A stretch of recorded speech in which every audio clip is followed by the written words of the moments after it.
آنے والے وقتوں میں پاکستان اور انڈیا کے درمیان جنگ اسی پیٹرن پہ لڑی جائے گی جو یوکرین میں ہو رہا ہے. مجھے یہ نہ کہیے کہ انڈیا جو ہے وہ روس نہیں ہے اور ہم یوکرین نہیں ہیں. وہ درست بات ہے کہ پاکستان ایک ایٹمی طاقت ہے, یوکرین ایٹمی طاقت نہیں ہے. وہ تھا ایک زمانے میں, اس نے اپنے تمام 1200-1300 ایٹمی ہتھیار اس نے سرنڈر کر دی. مگر اس کے باوجود میں آپ کو بتاؤں گا کہ کیا سملیرٹیز ہیں اس جنگ کی کہ جو انڈیا جو ہے پاکستان کے خلاف جس طرح اس کو ڈپلوائے کر. جو بہت اہم نقطہ پاکستانیوں کو سمجھنے کا ہے یہاں پر, جو پاکستان میں آج کہا جاتا ہے ڈیفنس بجٹ ختم کر دے, ایٹمی پروگرام کی ہمیں کیا ضرورت ہے. پرائم منسٹر نے بھی ایک اعلان کیا تھا کہ کشمیر کا مسئلہ حل ہو جائے تو ہم ایٹمی ہتھیار چھوڑ دیں گے. ایسے خودکش بیانات جب حکمران وقت دینا شروع کر دے تو انسان کے رونگٹے کھڑے ہو جاتے ہیں. یہی سب کچھ یوکرین کے حکمرانوں نے کیا تھا. جب سوویت یونین ٹوٹا تو 1200-1300 ایٹمی ہتھیار یوکرین میں رکھے ہوئے تھے. وہ ایک دنیا کا طاقتور ترین ملک تھا. اس کو امریکنز نے, نیٹو نے, آس پاس کے لوگوں نے کہا یا تمہیں ایٹمی ہتھیاروں کا کیا کرنا ہے, تم جیو اکنامکس کی طرف چلے جاؤ. آج کل یہی الفاظ موحد یوسف زیادہ استعمال کرتا ہے. آپ جیو اکنامکس کی طرف چلے جائیں, آپ کو جیو پالیٹکس کی طرف جانے کی کیا ضرورت ہے. یہ جاہل سمجھتے ہی نہیں کہ جیو اکنامکس جیو پالیٹکس کے بغیر ہو ہی نہیں سکتی ہے. جنگ کی کیا ضرورت ہے, ہم سب پروٹیکٹ کر رہے ہیں آپ کو, امن آ چکا ہے, سوویت یونین ٹوٹ چکا ہے, آپ اپنے ایٹمی ہتھیار ہمیں دے دیں. اور یوکرین کی اس وقت کی قیادت نے اس بات پہ کہ ہمیں ڈیولپمنٹ آپ دیں گے, پیسے آپ ہمیں دیں گے, ہم سڑکیں اچھی بنائیں گے, اسکول اچھے بنائیں گے, ہیلتھ کیئر اچھی بنائیں گے, وہی سب چیز ایگزیکٹلی جو آج پاکستان کو کہی جاتی ہے کہ آپ صحت پہ, ہیلتھ پہ, تعلیم پہ خرچ کریں, ہتھیاروں پہ کیوں خرچ کرتے ہیں. انہوں نے سارے ہتھیار اٹھا کے روس کو اور دنیا کی دوسری طاقتوں کو دیے اور ڈسمینٹل کر کے توڑ کے ختم کر دیا. ایک ایٹمی ہتھیار یوکرین کے پاس نہیں تھا. اور آج 30 سال کے بعد یوکرین چیخیں مار رہا ہے, پوری دنیا سے کہہ رہا ہے مجھے بچاؤ. اس کے پاس سڑکیں بھی ہیں, اس کے پاس بہترین شہر ہیں, بہترین ٹیکنالوجی ہے, جدید یورپین ملک ہے, تعلیم بھی ہے, ہیلتھ کیئر بھی ہے, لیکن اب اس کی آزادی چلی جائے گی کیونکہ اس کے پاس ایٹمی ہتھیار نہیں ہے.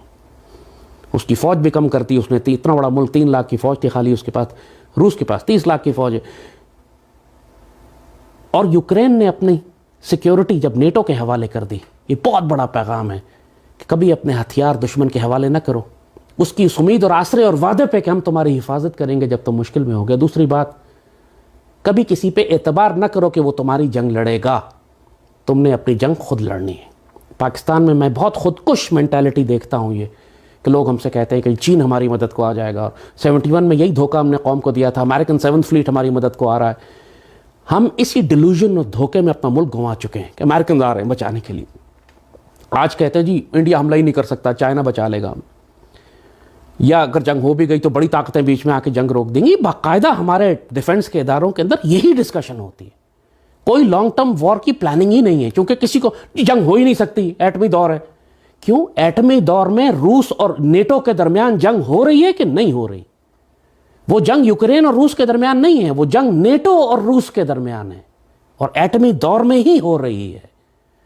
روس نے اپنے بیلسٹک میزائل نکال لیے ہیں باہر, اور نیٹو کا خوف کے مارے نیٹو کی جان نکلی ہوئی ہے. بات یہی ہوتی ہے, ایٹمی دور بھی ہو تو اس کی امبریلا کے نیچے رہتے ہوئے کنونشنل جنگیں ہی ہو رہی ہیں. یہی روس اور امریکہ اور پورا یورپ جو ہے وہ سیریا کے اندر اور عراق میں ایک دوسرے کے خلاف لڑتا رہا ہے. خاص طور پہ سیریا میں کوئی ایٹمی جنگ نہیں ہوئی ان کے درمیان.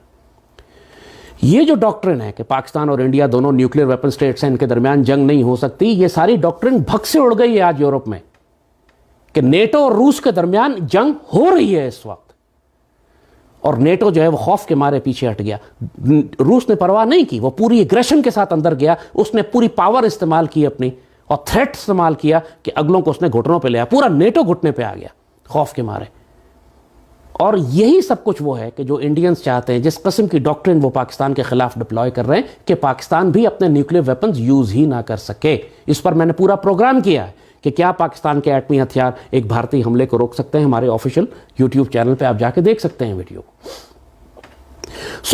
بنیادی طور پر اگین یوکرین کی حماقتیں اور جہالتیں, اپنے ہتھیار چھوڑ دیے, اپنی تمام تر انویسٹمنٹ انہوں نے تعلیم پہ, ایجوکیشن پہ, ٹیکنالوجی پہ, بزنس پہ, عیاشی کرنے پہ لگائی, زندگی کو کمفرٹیبل بنانے پہ لگائی, اپنے ڈیفنس کو کھلا چھوڑ دیا, اپنی مسلح افواج کی تعداد کم کر دی, اور پھر اپنے اوپر ایک مسخرہ بٹھا دیا حکمران کے طور پر جس نے ساری زندگی, جس کو کوئی فیصلہ کرنا نہیں آتا تھا, اور وہ خودکش پالیسیز بناتا رہا.